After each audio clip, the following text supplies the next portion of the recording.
We are live. Happy Tuesday, besties and bosses. I'm so excited to hang with you. We have got a extra special live today. We're doing a free masterclass in the group. These are always so much fun for me, and I have such a good time getting to put them together and share these with you.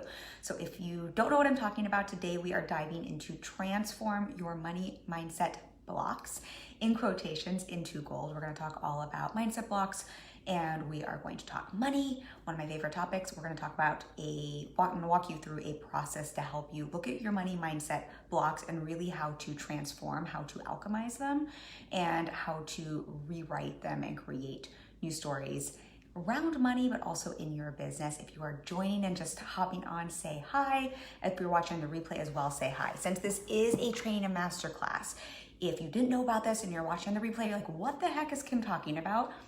We do these from time to time in the group. If you signed up for this masterclass, you should have received a bonus playbook. We always create a playbook for you.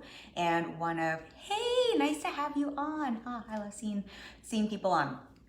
You should have received a bonus playbook if you signed up for this. I know one of my clients said she didn't see it in her inbox.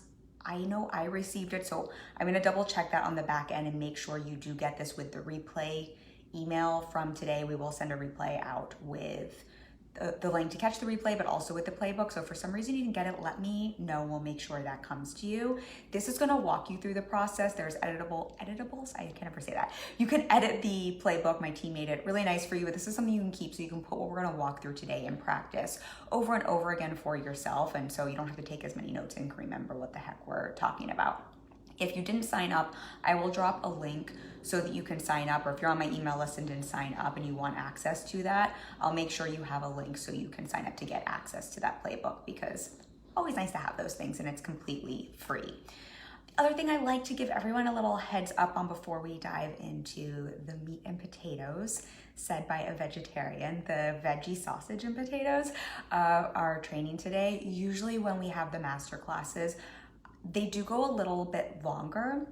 I will do my best to keep us to an hour. I have a feeling we'll probably run closer to 75 minutes to 90 minutes.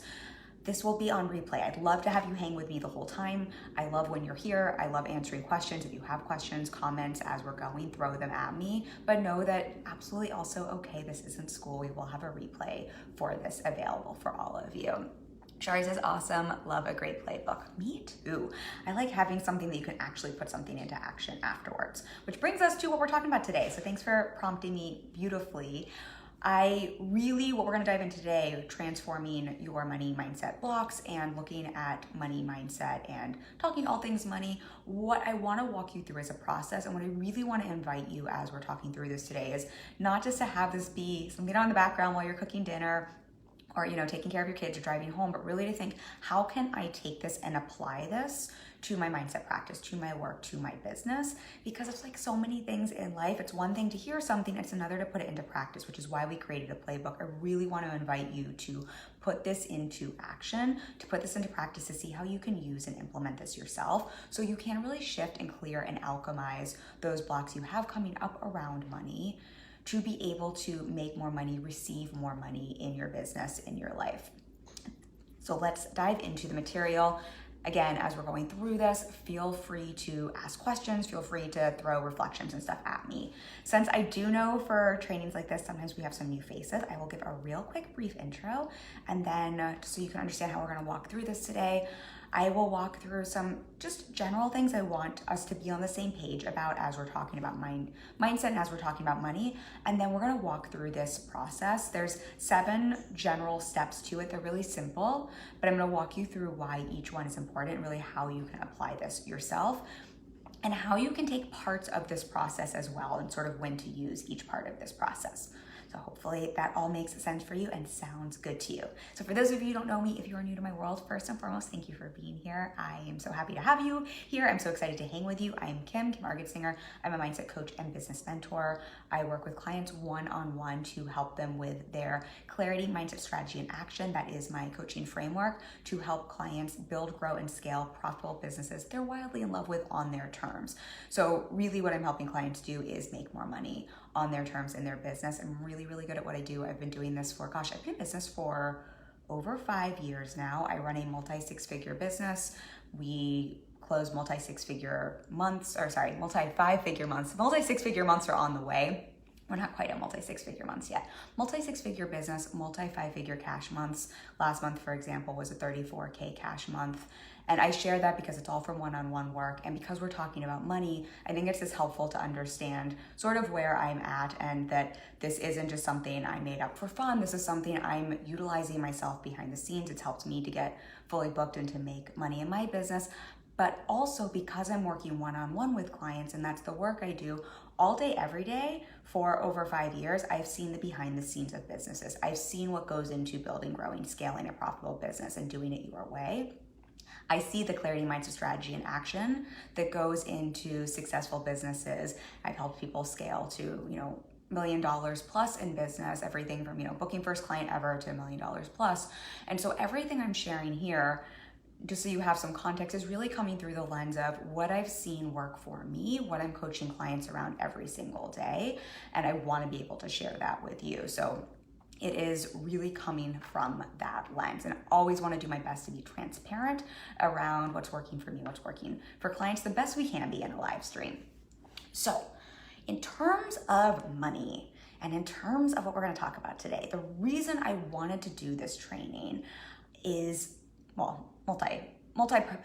multi-pronged here, but I think one of the things that comes up around money, and when we're talking about money mindset, is this idea, first and foremost, that money mindset is only about money. And one of the reasons I get so excited about teaching this and talking about this is really what I believe to be true, is money mindset is mindset, full stop, that is about money. So we are using money as the lens, as the frame to look at your mindset. And the reason this makes me so excited, and the reason I think this is so exciting, is most of us care about money. And if we're in business, that's usually something we care about. We want to make more money. That is a marker for us in business. It's how we stay profitable. I mean, who doesn't like making some money in business, right? And so it's a lens most of us care about. And so it's a really great tool, lens, for us to be able to look at what's going on in the mind, what's going on for us mindset wise. But when we look at mindset overall, and what I believe to be true, just what I've seen over and over and over again in business, is the quality of your thoughts, the degree to which you're open to receive across the board, the degree to which you're clearing what's coming up in the mind, and that you're able to manage your mind, is directly correlated to all of your success in business. All of the money you're able to make, the money you're able to keep, what you do with your money, how you spend your money, but also your success across the board in business and how you feel in business. I really believe in, we talk so much about creating your version of success and doing things on your own terms and your way. I believe so much of money is not just about making money, but how do we feel when we're making money? Are we making money in a way that feels good? What are we doing with the money once we have it? So I get excited when we're talking about things like we're going to today, because what I believe is when we're looking at money mindset and when we're looking at blocks, and I say blocks in air quotes because I don't really love the term blocks, quite honestly, but I don't have a better way to talk about them, and I think that's how we can be on the same page around them. But when we're looking at that, it's really how you do one thing is how you do all things. And so as we're looking at unpacking these blocks and we're alchemizing them, what you'll start to see is really it has nothing to do with money at all. It has more to do with you and your thought process and your mindset, but it's going to affect your money. Money is the way we look at this through. But if you can heal your blocks, if you can alchemize your blocks around money, it's also going to affect other areas of your business and other areas of your life. Let me know if that makes sense, because I know sometimes that can feel a little confusing.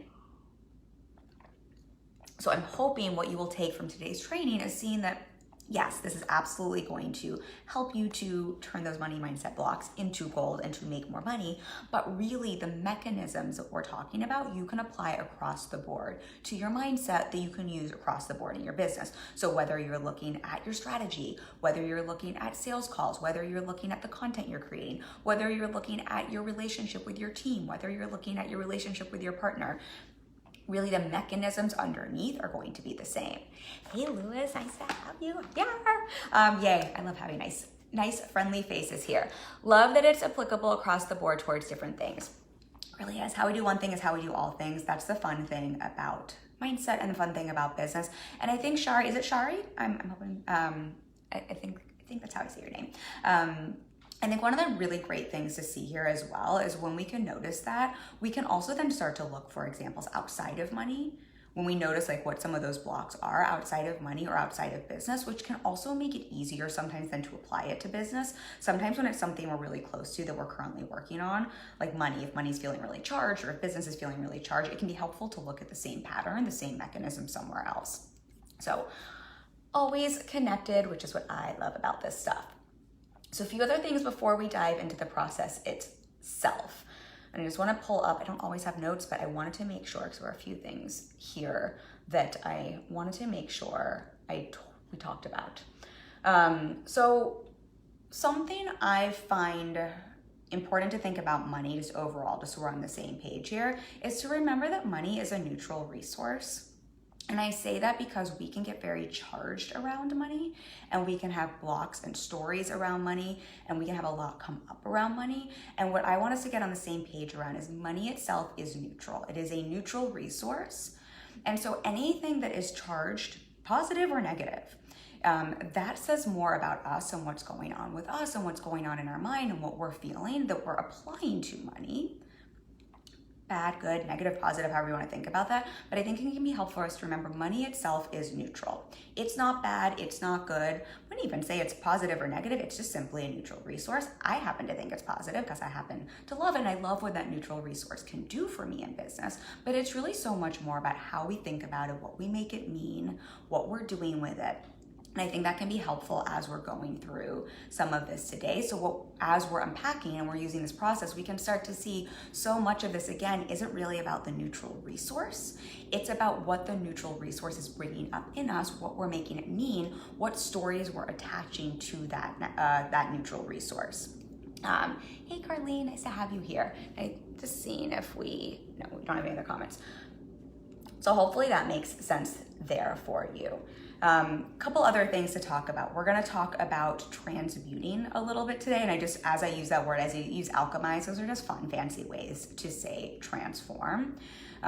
What I think is important, so often, and one of the reasons I want to do this training, so often we're talking about things with mindset, particularly around money and manifesting. I think what can get really frustrating is so often the teachings kind of just talk about one side of things, and it often, especially in our personal development space, can be on the positive psychology side of things, which I fully subscribe to and believe in, and I think is very important, but sometimes it misses what's underneath. And so sometimes we are just in this space learning about essentially how to put glitter on dog poo, and we forget that we're standing in a bunch of dog poo, and it doesn't change the fact that we're standing in dog poo and that it kind of stinks and it doesn't smell so good. And we're just like pouring glitter on top with positivity and wondering why it still smells. And what I want to talk about is how do we start to look at clearing the dog poo away. So then if we're putting glitter, we're just putting glitter on something that is a little more neutral and clear. And so I think what can happen sometimes with mindset work, which is literally 90% of where money comes from, where the success in your business comes from. I always tell clients at a certain place in business, like strategy is pretty simple. My strategy hasn't changed in 5 years. When I look at making 34K last month and the difference between that and making 3K, at the start of my business, the really big difference is the mindset work and then leveraging team and resources in that way. The strategy itself hasn't changed that much. It's all been mindset. But when we look at mindset work, again, what can get so confusing is a lot of times we stay in the positive psychology side and we don't always look at how do we clear out what's underneath. So as we're talking about this, I'll be mentioning things like transmute, alchemize. What we're talking about is how do we transform? How do we take that dog poo and how do we turn it into some glitter? How do we clear that out? Hopefully that makes sense for all of you. The other thing that feels really, really important, just kind of as a preface, because we're not having one-on-one conversations with all of you, so I kind of want to give a couple things just to be on the same page about here.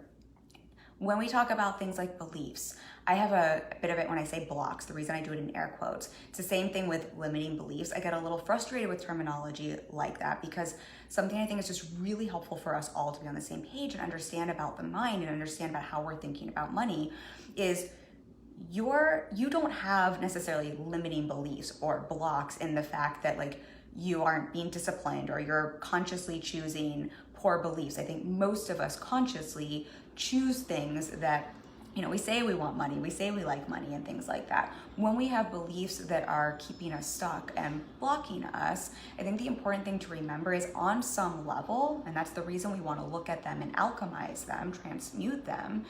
On some level, every thought we choose subconsciously, everything we're choosing serves us. It doesn't actually feel limiting subconsciously. It seems like something that is going to help us meet a need or that helps keep us safe. And so often we have thoughts around money that prevent us, that block us from receiving money.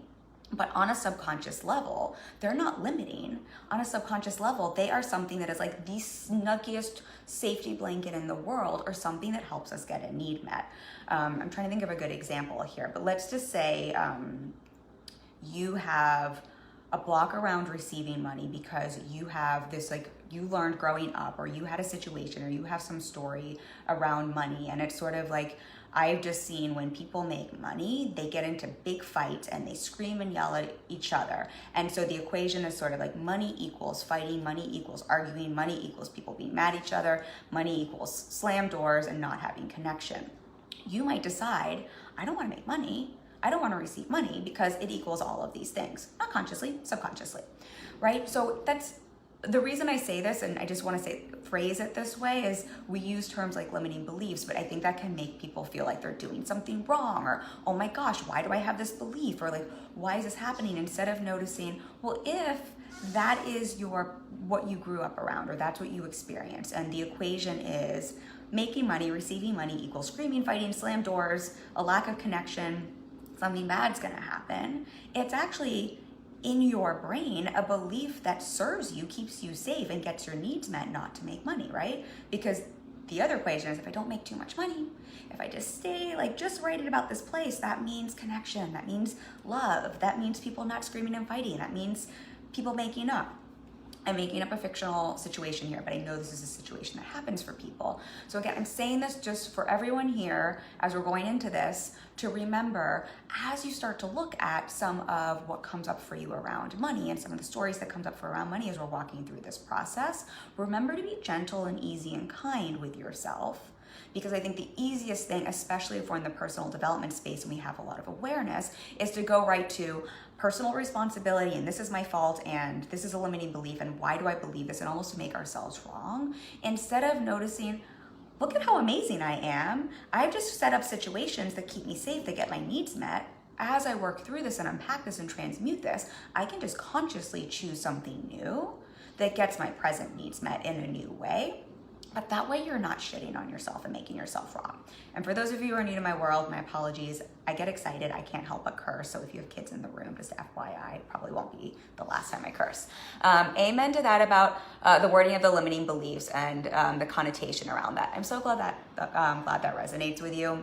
And again, we can use the terminology here. We'll be on the same page. But I think just so we can all say, this is like, no one here is consciously limiting themselves. And what I would say is everyone is amazing at getting exactly what they actually want. Carolyn Elliott, who is, she wrote Existential Kink.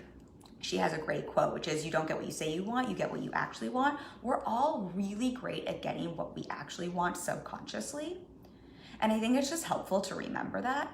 So it's like, man, if I just take a look around at my life, if I take a look at my current money situation, my current bank account, my current business situation with money, it's a really great reflection of, I'm really great at getting what subconsciously I want.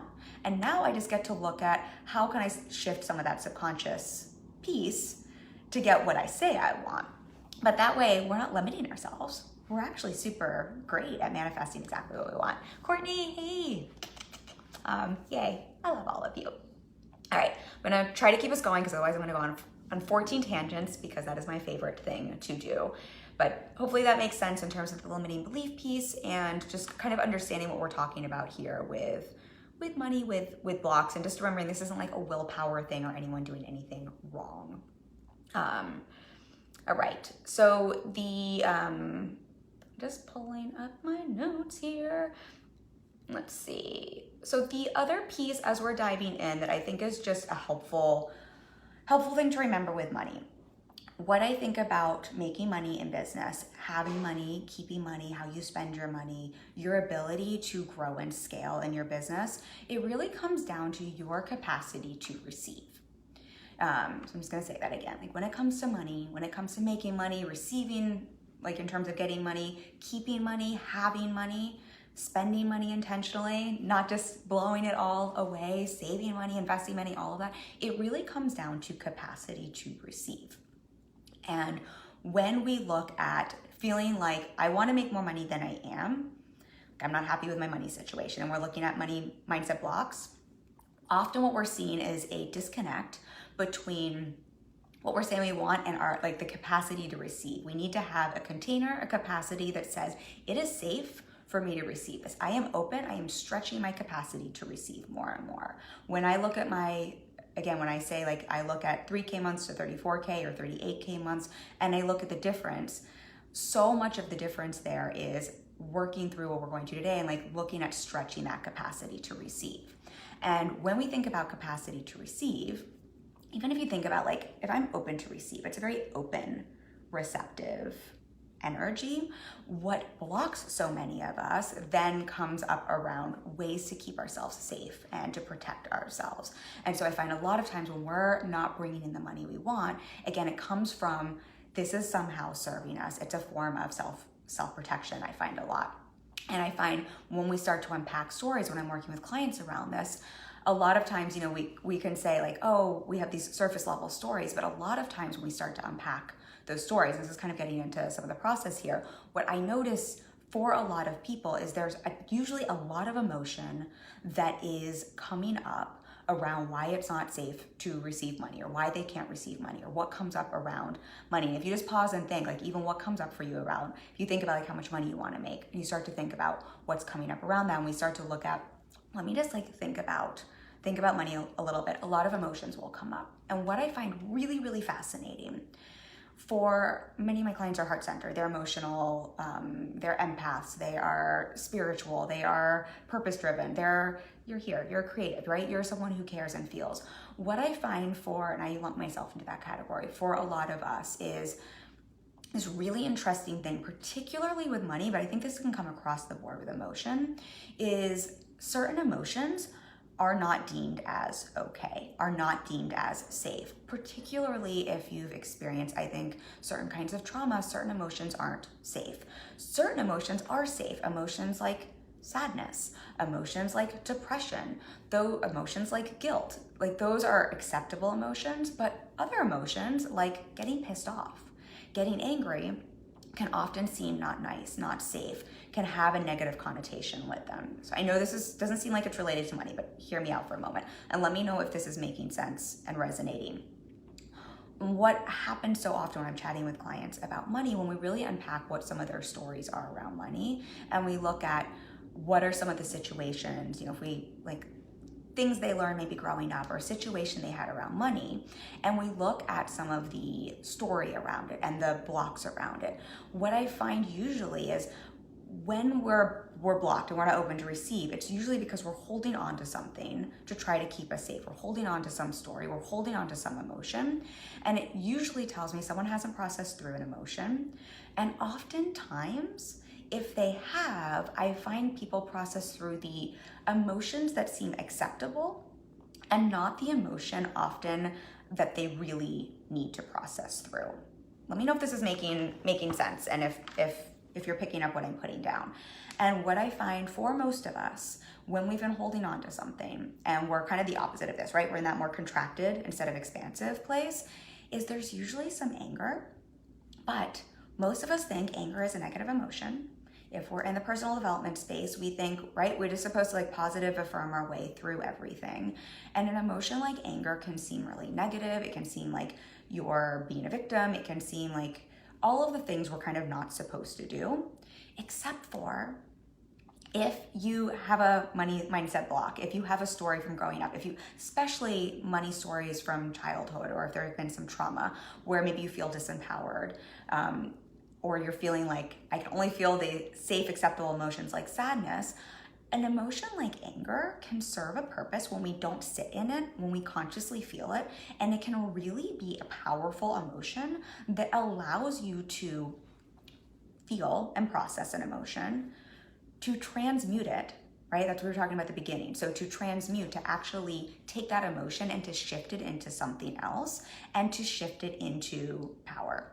What I find so often when we think about money and where so many people get frustrated, and when we talk about those blocks, so often it's I feel disempowered around money. I feel like I'm at the mercy of, I'm not open to receive because I don't feel that empowerment. And then when we're in a victim mindset space, when we're in scarcity, which is essentially fear, right? When we're in sadness or guilt or all of these things, those are very disempowering, low frequency emotions. And it also usually means people haven't, anytime we're stuck in a thought or a block, it's often because we have not allowed ourselves to fully feel and process through the emotion. And so I find allowing yourself to tap into consciously, like from a place of I'm doing this intentionally. I'm not going around New York City, flipping the bird off at people and getting mad at everyone and just getting angry for no reason. But if you can intentionally start to look at what are the stories that come up for me around money? What are the things that feel like I'm contracted around money, that I'm charged around money? And very intentionally allow yourself to get pissed off and angry. What happens is you give yourself a place to actually process the emotion that you've probably been telling yourself wasn't okay to feel. And you give yourself a chance to process through and out and to transmute that back into personal power and back into that place of like, now I am empowered. I think of it as when you're in anger in this way and processing through emotion in this way, and almost like when we're in, not that you can't feel sadness, you can use the same process with sadness and feel sadness through. I just find with money, a lot of times it's more anger and frustration. You can replace anger in the playbook with sadness if there's another emotion that comes up for you. When you allow yourself to actually feel an emotion and process it through, what happens is you put yourself back into, you're no longer at the mercy of money. You're no longer at the mercy of a situation that happened 20 years ago. You're no longer at the mercy of something outside of yourself. You also tell yourself, it is safe for me to feel this. I am creating safety. I can feel this through and out, but you allow yourself to process out. And that's when I keep saying the word transmute, but alchemize, that's when we can take something like anger, like sadness, whatever that emotion is, and it changes as you're feeling it, as you're very consciously doing this, into power, into fire. And it's a very energized emotion that puts you in a completely different space. Let me know if this is making sense, because I really get that this is a little obtuse, but I find this is a practice I do regularly. I find this to be frankly magic. Courtney says, yes, sit in the emotion and get out of it so it doesn't stick around. A freaking men, Courtney. It's exactly that. This is a little bit of a side tangent, but it's just to explain what we're talking about here. And I'll walk you through an example. I'll walk you through a very personal example, actually, just to give a context here. But just to give an example of what Courtney said in terms of sitting through the emotion, if you know me, if you've been in my world, many of you know I lost my father last year. And one of the biggest gifts I gave myself that allowed me to transmute, to grieve in a way that really served me, was to allow myself to sit in the emotion. Instead of what so often, what do? We try to push it away, we try to ignore it, we try to like positive our way through it, we try to do everything but sit through the emotion. But the amazing thing is when you can sit through an emotion, most emotions are very short-lived. I always recommend David Hawkins' book, Letting Go. He talks about this, but most emotions have a very short shelf life. They're just sensations in your body. They're not as scary as they seem. It creates a lot of safety around the emotion, but then that emotion also no longer has control over you in a way where it's like you get to feel and process it through and out, but then you also get to transmute it into something else where you're in the driver's seat very consciously. And so I experienced that. My father, who I miss dearly and I love, but I was able to move through that, I think, in a really beautiful way, as opposed to in a way where it dragged me down. And the same is true with what we're talking about here, with very intentionally choosing to sit in and process anger or whatever emotion. You can sub anger for something else around money. So the first part of this process is allowing yourself to look at money and allowing yourself to, I write out all of the emotions that come up, all the situations, all the stories, all the limiting beliefs, but allow yourself to get pissed. Like consciously allow yourself to get pissed and to sit with that emotion. I call this a piss list. I did not invent this part. Everything here is sort of like an accumulation of what I've picked up from. I've spent tens and thousands and thousands and tens of thousands of dollars on coaching and training and everything at this point. So some of this is from my coach, some of this is from books. Sort of like it's like a melding of just what I've seen work. But let yourself get really fucking pissed at this. And what you'll notice is as you're getting pissed, at a certain point, it's hard to get pissed anymore. When we're so angry, when an emotion is stuck in us, it's because it's like we're making that emotion wrong. We haven't let ourselves feel it, right? With grief feels so challenging and hard so often because we're scared of the emotion. We don't let ourselves feel it. Anger, we're like, I'm not allowed to be angry. That's so bad, right? So we push it down. There's some evidence to suggest that people I suffered from depression growing up. So someone like me who's maybe had depression, that sometimes that can be from someone who essentially has repressed anger because they didn't feel like they had a healthy way to express anger. Again, anger can be a very healthy thing if you allow yourself to process it through and out. Last example here, but this feels so important because again, this is all about money, but it's really not about money at all. Money is just a great way to see where this comes up around. But the example I give clients quite a bit is if you think about it's summertime, the world is open. If you go to the beach or if you go to a pool and you play with a beach ball in the water, and if you take a beach ball and you push it underwater, what happens? Like the more force you push something underwater, the more force it bounces back up into your face, right? Like that's sort of like, is it Einstein? With every action, there's an equal and opposite reaction.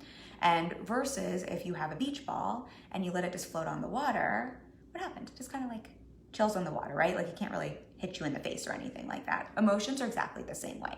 The more we push and shove them down, the more they have to come up somewhere in an opposite or equal reaction, the more we can let ourselves feel and process them, especially consciously, the more they can just float on by, sort of like meditation, and they don't affect us the same way negatively. So I say that because I think we can freak out a little bit about consciously processing anger or sadness or anything like that.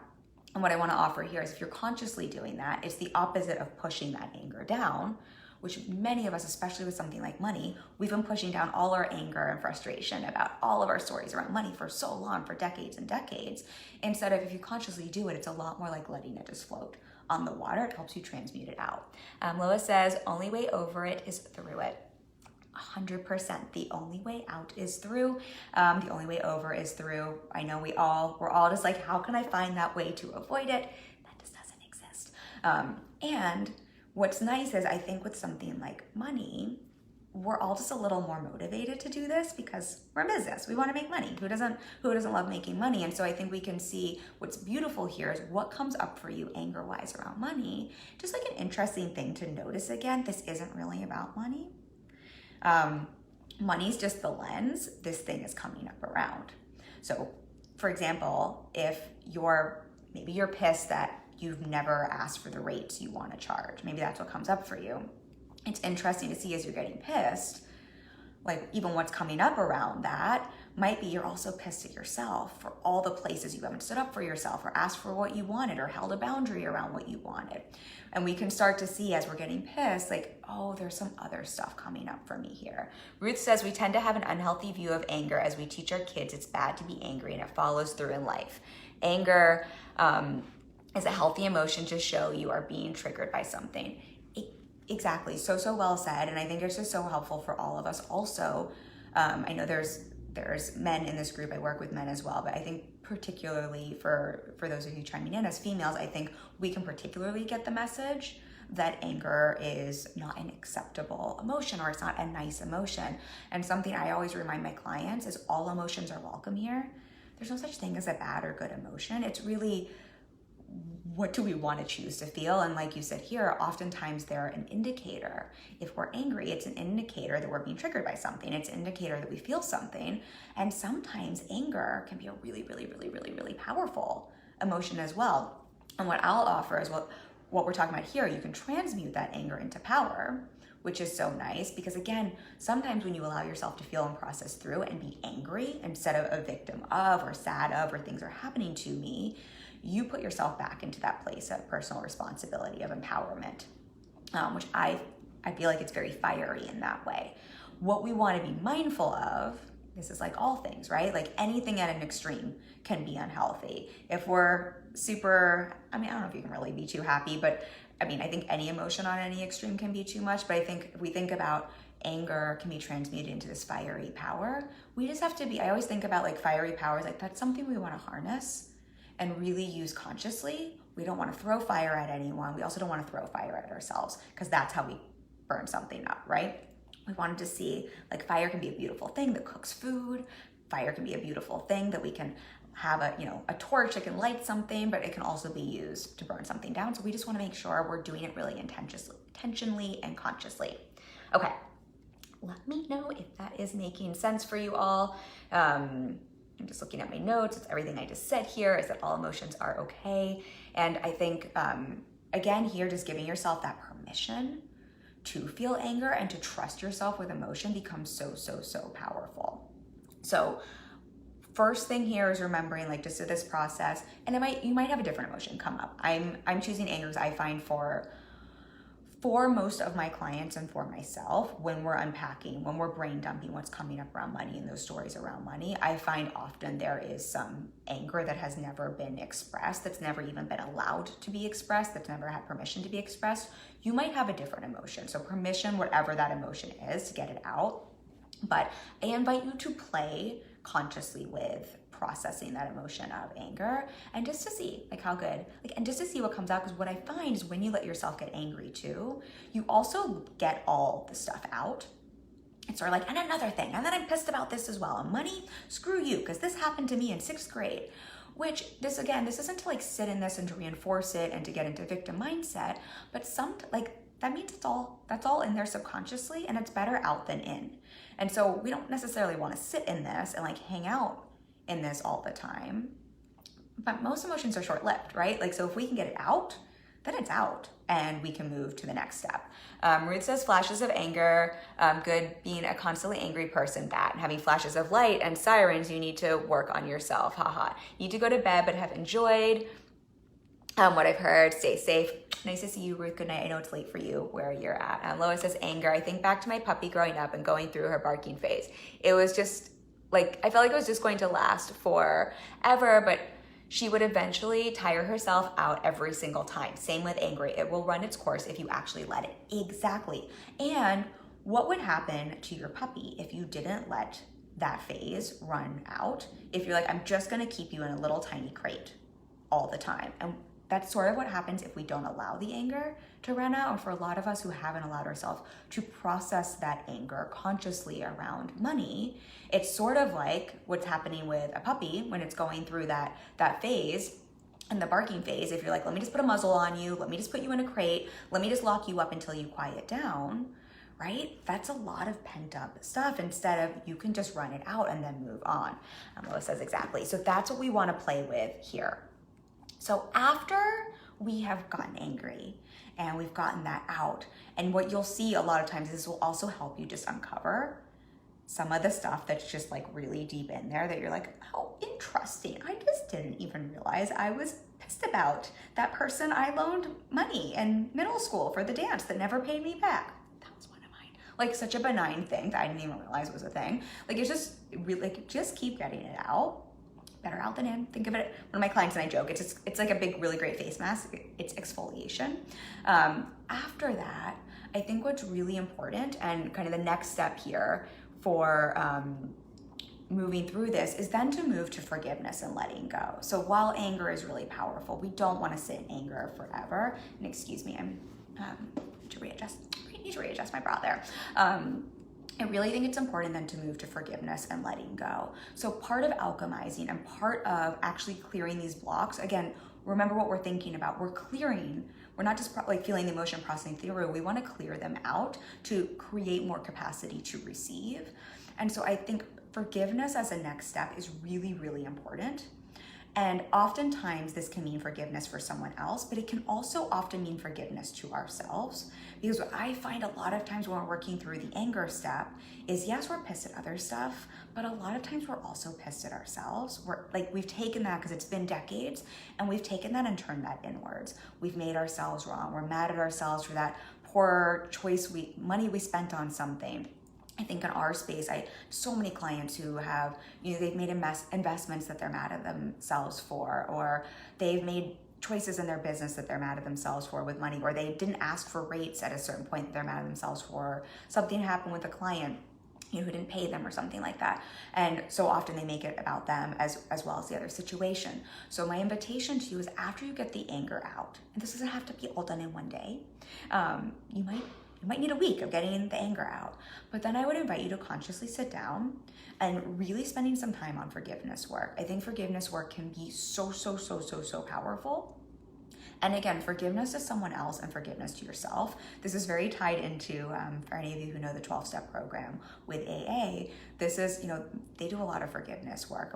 What is it? It's one of the last steps is asking for forgiveness, or apologizing for the shit you did when you were drinking or on drugs.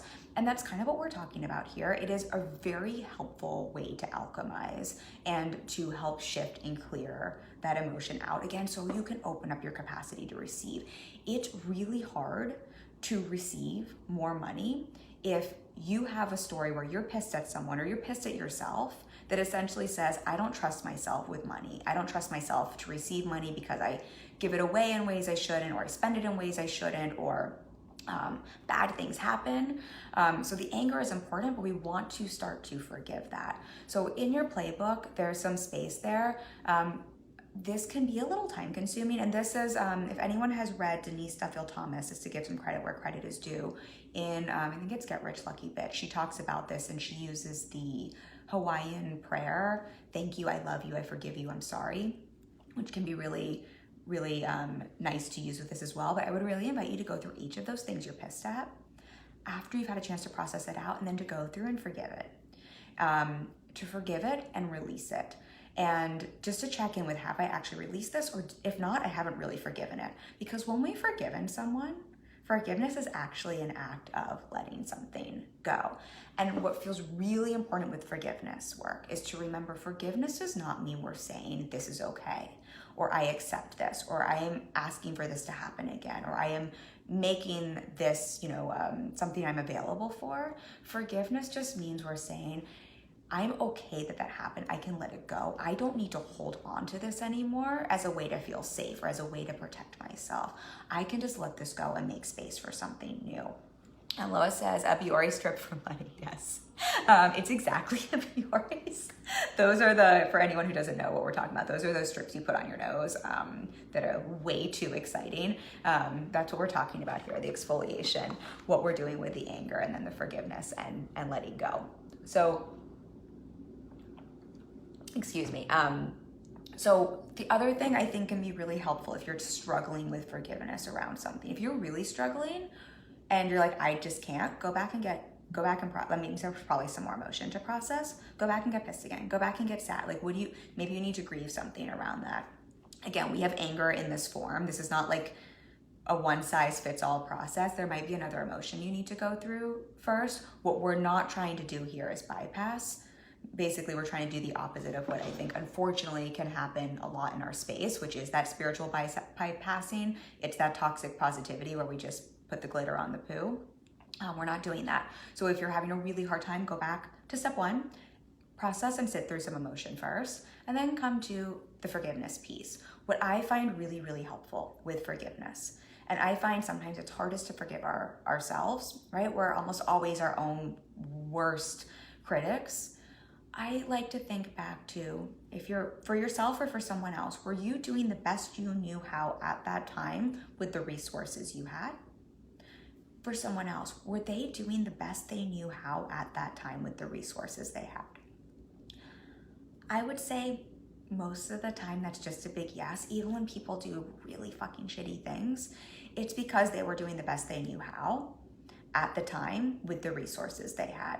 Again, this does not mean we are accepting, condoning. It does not mean we're saying it is okay if you've had a traumatic experience and that's coming up around money. We're not saying if someone stole something from you, we're not saying these things are okay. We're not saying I'm inviting more of this in. We're saying, can I forgive myself for being a part of the situation, for the part I'm holding on to? Can I forgive whoever else is involved here to let this go, to release this, so I can open myself up to create space for something more to come in. Let me know if y'all have any questions around that. I want to move on to the next piece just because I know otherwise I'll be here for 4 hours. But again, just remember, if you can forgive someone else, I think there's the piece there I always remember, because sometimes it is so much easier to forgive someone else. What I want to offer is, if you can forgive someone else, can you give yourself that same grace and kindness? Can you be that nice to yourself? Because if you would forgive someone else, and maybe you need to step outside of this, would I forgive someone else for doing this? My best friend said, hey, 20 years ago, I did this with money, or this happened with money, and I'm like beating myself up about this. I'm so pissed at myself. Would you tell your best friend, hey, like, be easy on yourself. You need to forgive yourself around that. If so, probably the same thing is true for you. And just a little, like an extra exercise that I find personally really helpful. I do this all the time. I will write a forgiveness letter. If there's a really big, juicy one here, either to another person or to myself, that can be really, really helpful. I will also write thank you in there. So I like to think when I'm forgiving another person or I'm forgiving myself, I like to also thank the experience, and I like to thank my past self for doing the best she freaking knew how at the time. Shari says, so challenging to do that. I think it is. This is some of the hardest work, and I do not discount that. It is so, so hard to do. I think it's almost easier, the piss part, to write out your piss list around money, or, around those stories, or the sadness, whatever's coming up there. I think the forgiveness work is some of the hardest work, and it's why we skip over it, right? It's why we don't want to do it. It's why, like, just give me the mantra to say, and the jumping jacks to do, and the formula for making money. I think we all just want to jump to that because it can be some of the hardest work to do, but it's also, I think, some of the most important work to do that shifts the most. The more you can forgive, again, the more you're able to release and let go. The more you can let go, what happens? If you're letting go, you're opening up capacity to receive, to have, to make more. It's also, I think, just some of the most powerful shifting work. I share this in the promo post for this, but I've gone through this with some of my experiences around money, and it's really fascinating how literally as I'm doing this work, I'm talking while I'm journaling this out, I've had client calls book in, I've had people pay me, I've had someone message me and say they're ready to hire me. And I don't know how much everyone here gets on the woo spectrum. It's fine. If you don't get into the woo spectrum, I definitely believe in energy. I also think this is very tapped into just how the brain works and what we're thinking, how that affects how we're showing up and what we're putting out. So whatever spectrum you fall on, I just find it really, really fascinating how, as we're doing this, you can really start to see the shifts very quickly, because we have to think, as long as we're holding on to something and we're mad at ourselves and we're punishing ourselves, what we're saying as well is, I don't trust myself with money. I'm mad at myself for money. I'm not someone who deserves to have money. It's not okay for me to have money. I don't trust money to be around me. If that's what's going on subconsciously, because we haven't got processed and forgiven it, we're essentially doing this. Or maybe we're doing this, but it's really, we're just saying subconsciously, I just want to try to block this as much as possible because money is not safe and welcome here. So the more you're forgiving this, the more you're saying hey, everything is good. Money is welcome here. And this works for relationships as well. Again, this is kind of how we do one thing is how we do all things. We are talking about money here, but you could go, this would be very applicable to really anything that's coming up in a personal relationship, or anything that's coming up for you in business. Lois says, aha moments around the way I think about forgiveness right now. Oh, that makes me so happy. And if you want to share anything, feel free. You do not have to, but always nice for people to hear the reflections. Before I dive into the rest of this, actually no, I'm going to dive into the next part, and then I'll give you a little example, because the end pieces I think are a little easier to understand. So that is the forgiveness piece here. Just seeing here if there is anything. No, there's nothing around that I want to share else. So after you've had a chance to process emotion and you've had a chance to forgive, this is a new step I added in. And again, this is not 5 steps, follow these. You can do these out of order if you need to, depending on where you're at with things. But this is kind of the process. I literally work this process myself, and this is how I'm coaching clients. We're not necessarily we're going through the anger phase, and now we're going through the forgiveness phase. But this is a lot of what we're working through when we're talking through mindset pieces, and when it comes to different stuff with money. Something I added in, because we did this training, I think last year or the year before. Something I added in now that is new that I think is really important and that I've just seen so important myself is adding in a layer of creating safety.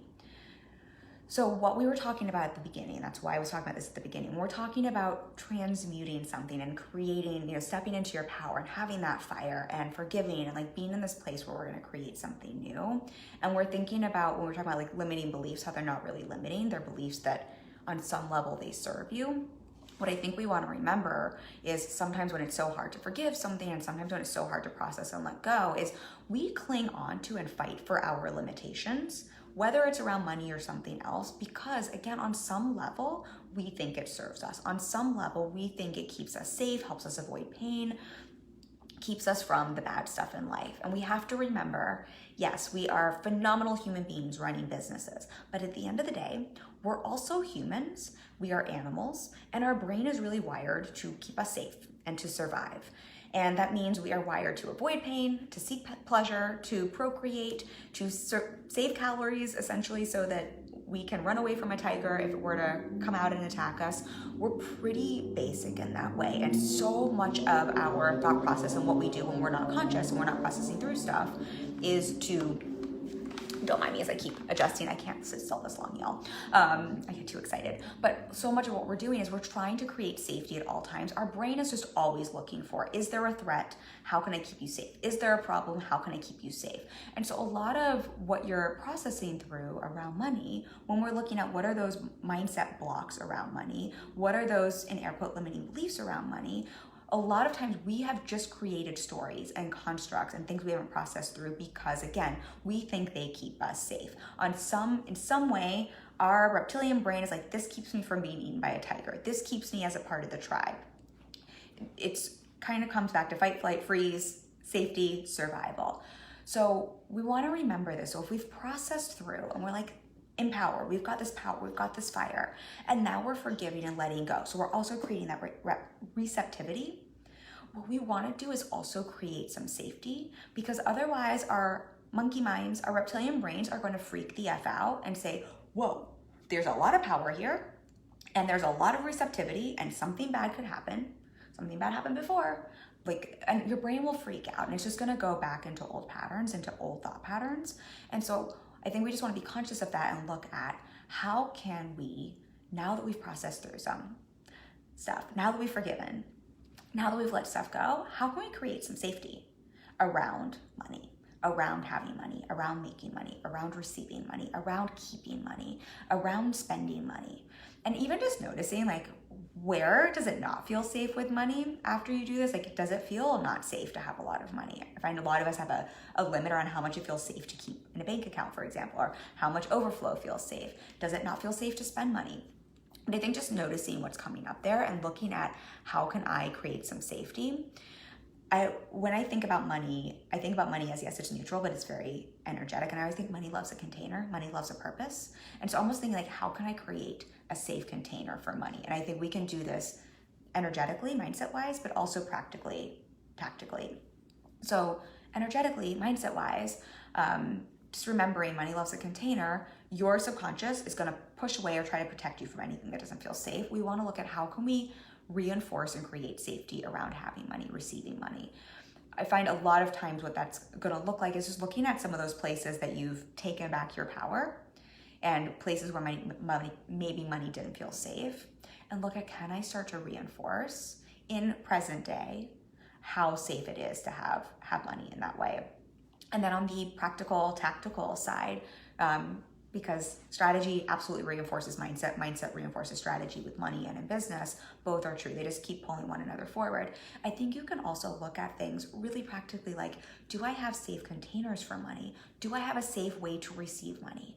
Literally, like the way you get paid in business. Do you have a safe way set up to receive money? Do you have a safe place to put money and to keep money? Do you have some safe processes that just feel really good around spending money intentionally? And so looking at some of that practically as well, and this can almost like feel a little dorky and like, wait a second, we're talking about mindset stuff, but I think we forget that it's all connected, and how we show up in the practical and the strategy is often reinforced by our mindset. So if we have a lot of, mindset noise around and lack of safety around money, it often also means we're subconsciously sabotaging and doing things where we're not creating those safe containers, right? Maybe we're not looking at our money, maybe we're not paying our taxes, whatever that might be. So I think just seeing how those pieces are intertwined. So as you're doing the mindset work, just spending some time around creating safety is going to serve you so wildly, because the more safety you create, the more you'll be able to stretch that capacity to receive, to have, to keep, and not to hoard. Spending is important too. Spending, I really borrow my belief. I believe when I spend with intention and when I spend with joy, money comes back to me in expected and unexpected ways tenfold. So feel free to borrow that. I believe that so truly. But that's also because I just feel so safe with money, and I just really think about how can I just be such a steward of money and create that safety around it. Hopefully that makes sense.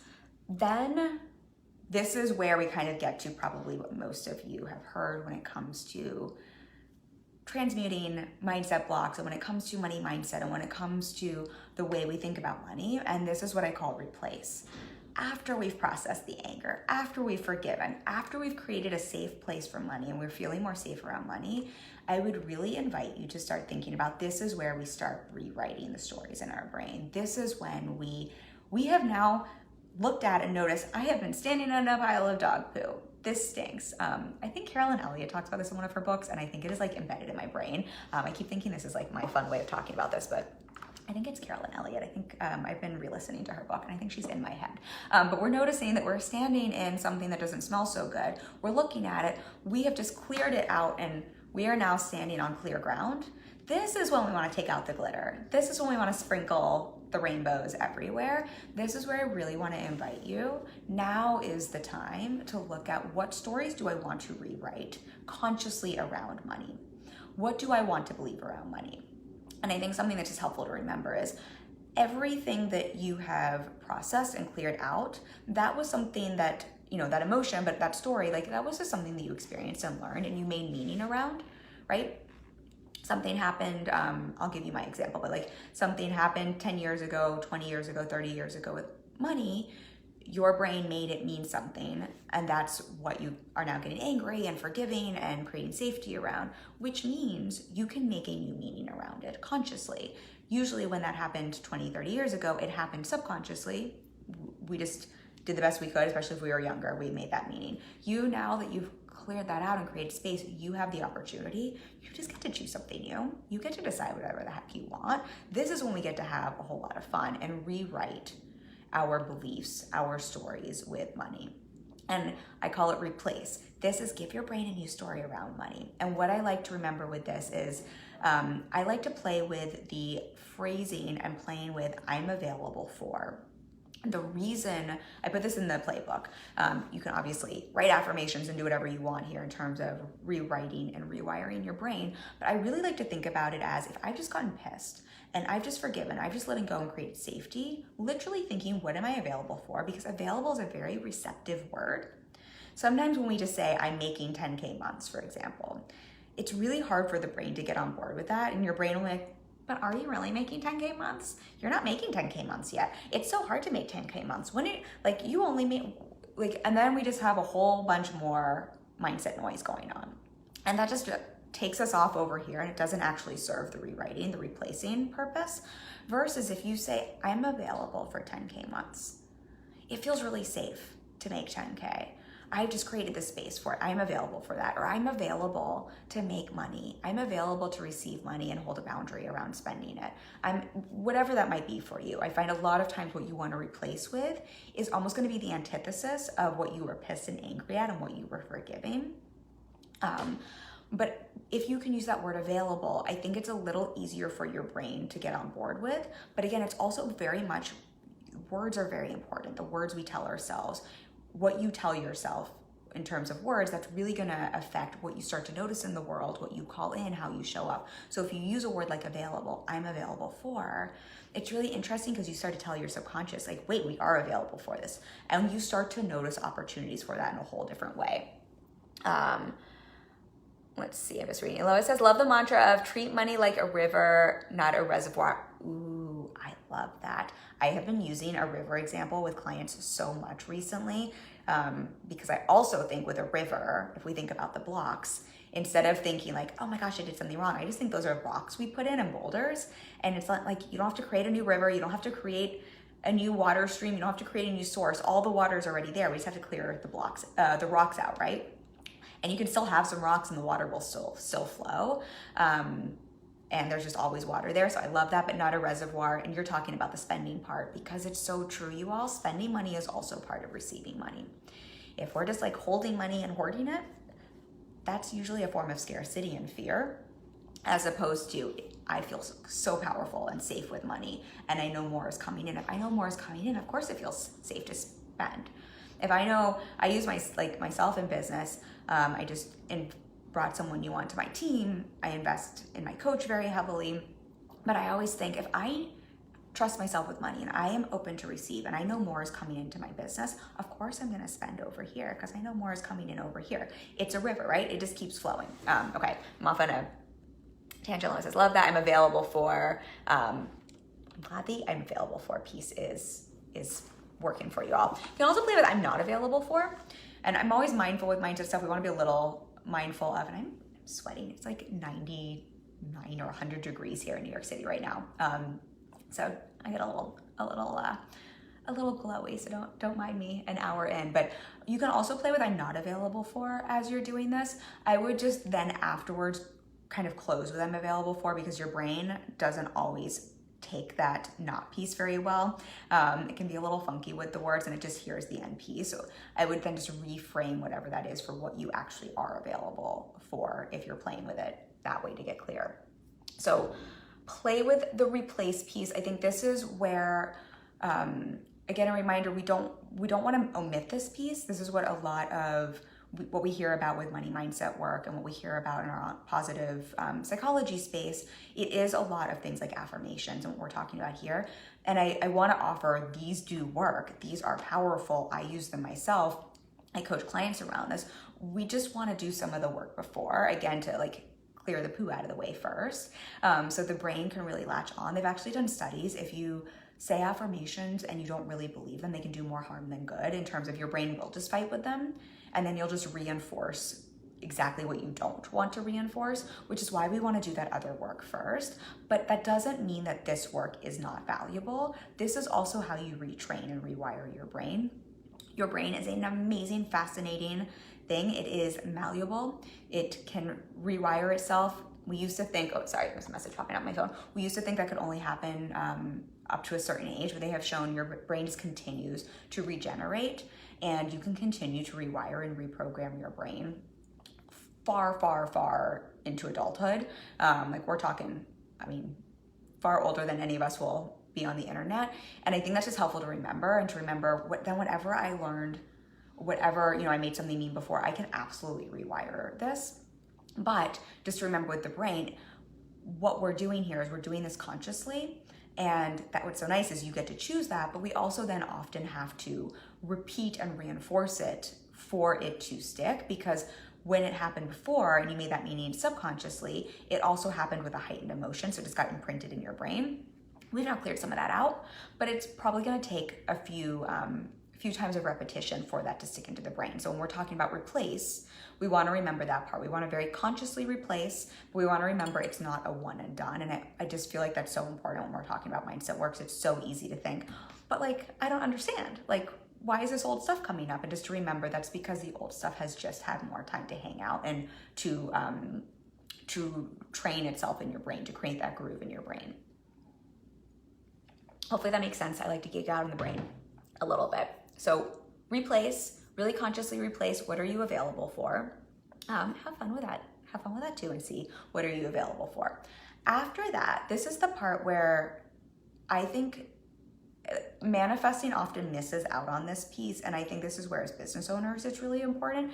I put this in the playbook, but aligned action. So if you're a client of mine, I talk about clarity, mindset, strategy, and action. The action piece is really important. I think sometimes we're just like, wait, but Kim, you said that you were journaling this and clients just showed up and money just showed up in your bank account, and like, I just get to journal and money will show up. And yes, that did happen. But I was also taking action before. I think the alignment piece just happened after the action. But I think we forget that the action piece is so, so, so important when we're talking about creating anything in business, particularly money. And so what I think is important with action though is I think so often we confuse action to mean just do a bunch of shit or just hustle or just take action for the sake of taking action. And I think that's when action gets a bad rap. That's when we get burnt out. That's when we get frustrated. That's when we feel like we're throwing spaghetti at the wall. That's when we're like, but I'm doing all the action and I'm not making money.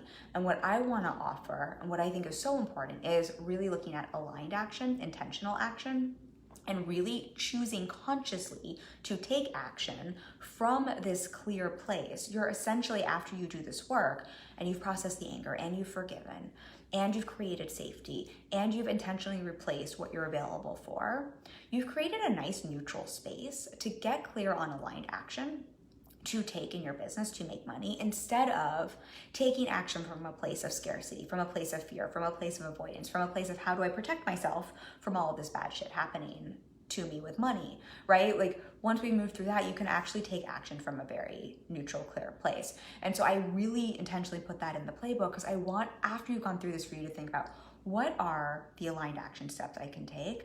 And it's really interesting how what you'll often find is you'll get some almost like intuitive hits. And when we start to replace and reprogram the mind with what we're available from in this way, what you'll start to see is like you'll even if it's like the same action in your business, you'll have like a hit of like, oh my gosh, there's that person I should follow up with, or oh man, I should really go into that group and post my promo over there, or like, oh, I just never even noticed before, but I noticed this person is looking for a designer and I'm a designer. Like you're like, I'm exactly the person. I think what you'll notice is sometimes it's you just have that hit or that idea, or you just notice actions you can take that it almost feels like, oh, it's so easy. Like I just manifested, it just popped up in front of me. But part of it is you're just now open and receptive to notice those opportunities, to see those opportunities to take action. If you're like, oh, well, nothing's popping into my mind, I don't really like, I've done all of this, but like, I don't know what the next aligned action step would be. What I would ask you is to think, what is the easiest next step I could take? The simplest next step I could take? What's the step I could take that would take me 10 minutes or less towards whatever you're available for? So often with action, especially when we're coming from a place of fear or scarcity or that frenetic energy, it's almost like this whole convoluted thing. And what you'll find is when you're coming from this place of I'm available and I like clear this stuff out, I'm like open to receive, and I want this to come in, and like I'm in this like flow, like give and receive. A lot of times you'll find the next aligned action step that actually helps bring in more money usually is something that's pretty simple. It usually is something like, oh, well, I could put out a post and invite people into my work, or I could send an email to my list, or I could follow up with someone. Usually there's something that takes 10 minutes or less that's an action step you could take. So that's something I really want to intentionally put there. What hits for, and ask yourself, like what hits for inspired aligned action do I have? Can I notice that? List them below and then choose the simplest, easiest one, the one that's like 10 minutes or less, take action on that one, because that builds momentum as well. When you get momentum, it's a lot easier to stay in momentum. And an action at rest, what is it? I'm like butchering Einstein. Is it Einstein? But a body in motion stays in motion, a body in rest stays in rest. It's the same thing with momentum in our business, right? If we're in motion, it's easier to stay in motion. As soon as we get into rest, we're in inertia. It's so much harder to get started. So we want to just look for what's that aligned action step that's 10 minutes or less to do. And then, this is my personal favorite part of this, practice receiving and collecting evidence. So what we talked about at the beginning, so much of the money you make, when we think about making money in business and we think about scaling in business, when I think about what's the difference between 3K months and 38K months, what's going to be the difference between my 38K months and 50K months? A lot of the difference is mindset, but a lot of it's going to be my capacity and willingness to receive. And this is what we're trying to stretch, right? So practice now, after you've taken that action, can you practice being open to receive? It is a muscle. Receiving is not always a comfortable thing. That might be a whole nother thing that you want to unpack around, is notice like, where is it feeling tight? Where is it feeling crunchy? Where am I like not feeling open to receive? This is the thing we want to just keep keep stretching it, right? It's a muscle work and a stretch. One of my favorite affirmations or mantras is I'm open to receive. You could also be available to receive. I'll just say, I'm so open to receive. I'm so open to receive. I'm so available to receive. And I want to stretch that. And I also want to notice, again, where am I not open to receive?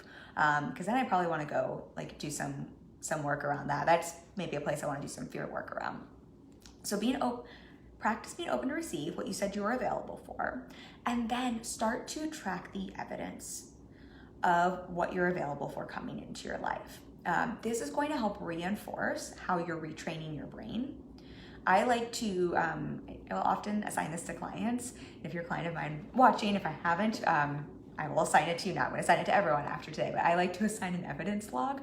I just, where's my phone? Oh, I'm using my phone here, but I just have a little like notes sheet in my phone, and I literally will just track stuff that's coming in as evidence, and seeing it as evidence that I'm open to receive and that what I'm available for is coming in and on the way, to really reinforce how I'm retraining my brain, what I'm like, whatever belief I'm retraining. And I track evidence for everything because I just want to throw everything at it. And I know the way I'm going to retrain my brain is through repetition, but also through like seeing that evidence and like really believing and seeing like this is on the way, this is in process. That's also going to keep making it easier for me to expand my capacity to receive, because I'm going to keep seeing sort of like a mini celebration every time you notice that evidence.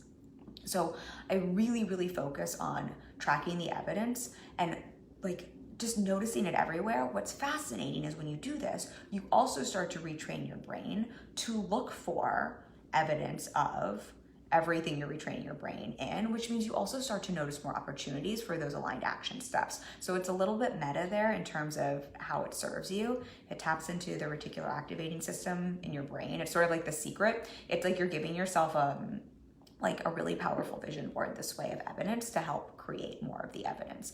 So I track it all. I track it big, I track it small. I know this sounds like a lot to do, but it's literally just a note section in my phone. Sometimes I'll mentally track it. Sometimes if I'm with my fiance, we'll talk about it.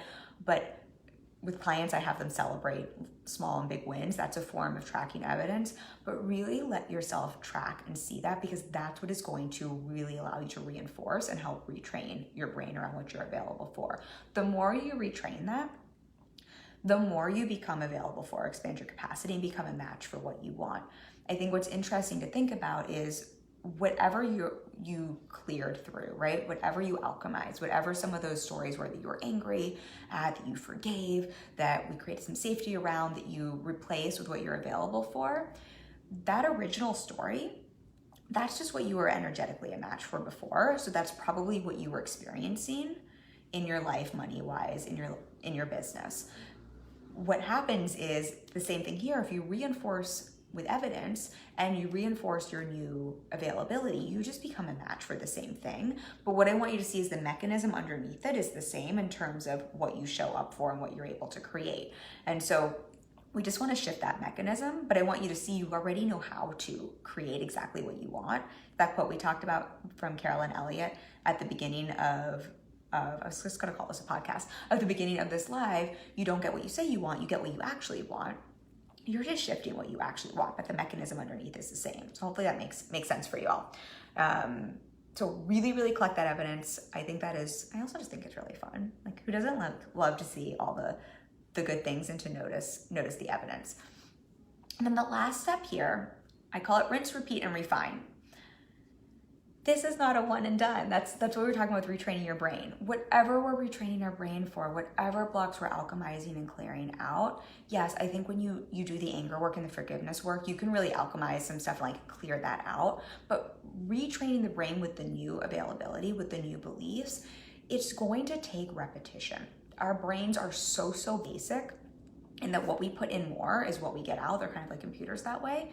Just most of us have just put in more garbage than we have conscious thoughts we want to cultivate in our business and life when it comes to money, when it comes to clients, when it comes to success, right? We've just unconsciously, subconsciously, a combination of both, just created bunch of repetition around stuff that we consciously don't actually want. So the work here becomes rinse, repeat, refine, remembering that repetition is your friend. This is when things like repeating affirmations, after you've alchemized some of those blocks, can be really powerful. Because the more I tease clients, I call it brainwashing. Like, now we just want to brainwash you. If this works for cults, this will work for your money mindset as well. But we want to clear out, some of the other stuff through the alchemization first. With the refine piece, what I think is helpful to remember too is notice where resistance still comes up. Notice where you're still pissed and need to get angry again. Notice where you still have resistance coming up around making money, having money, receiving money.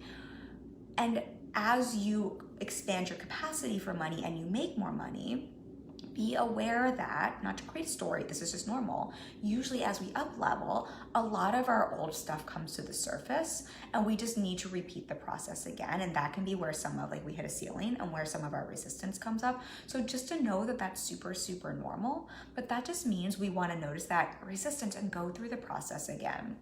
And to keep working through, how am I alchemizing? How am I forgiving? How am I creating safety? Right? And then how am I replacing with what I'm available for? Showing up in that aligned action, collecting that evidence, and let this just be a cycle I keep going through. And what you'll see is it's almost like an upward cycle, because you're gonna keep clearing, moving upward, expanding capacity, receiving more. But then some of that old noise is gonna come up as a way to keep you safe, right? Because anytime you're in a new level, you're outside your comfort zone, you've hit an edge, old stuff is gonna come up as a way to try to keep you safe, to bring you back down, because that's just what your brain likes to do, because it feels safer, which means we just have to go through this again. So I say that to normalize, but with the refine piece, just notice that might come up as you're growing and scaling in business and making more money, and almost seeing that as this is evidence that what I'm doing is working, that I am shifting my brain, that I am rewiring my brain. My brain just wants to keep me safe. It's like, whoa, we just made more money. Whoa, we just had more good stuff come in. Let me just try to keep you safe. So I would really see that as not an, oh my gosh, I'm screwing up, as an, oh my gosh, I'm doing amazing. Now it's just an opportunity to refine. And then the other place to play with there is just to also notice certain things you're gonna still have some resistance around. You're gonna get pissed once, but there's just gonna be some residual stuff there. It's gonna bring up some other stuff. And not to make that wrong, just to allow that to be an opportunity of, great, this is just my mindset work right now, is just to clear through some more of this, so I can keep creating space, making space to be available for something new, to be able to forgive that, to clear that out. So that last piece there feels very important. It can seem almost like the one we want to forget, but I want to offer that because I know how this goes, because I lovingly give my clients a little nudge, because so often we'll do the mindset work and then it's well, we did that, Kim. We're done with that. And I remind them this is lifelong work. This is stuff we're just always, it doesn't have to be this exact process, but it's the work we always want to be doing. I literally do mindset work every day. Not always this process, but something I'm working through, because it's that important and it's that tied to not just the money in my business, but how great I'm feeling, how what I'm doing with that money, my capacity to have, keep, receive, spend with joy. So I want to invite you to rinse, repeat, and refine. Whew. I need some water, y'all. So for those of you who are still here, and if you're watching on the replay, let me know if you have any questions, because I know I threw a lot at you.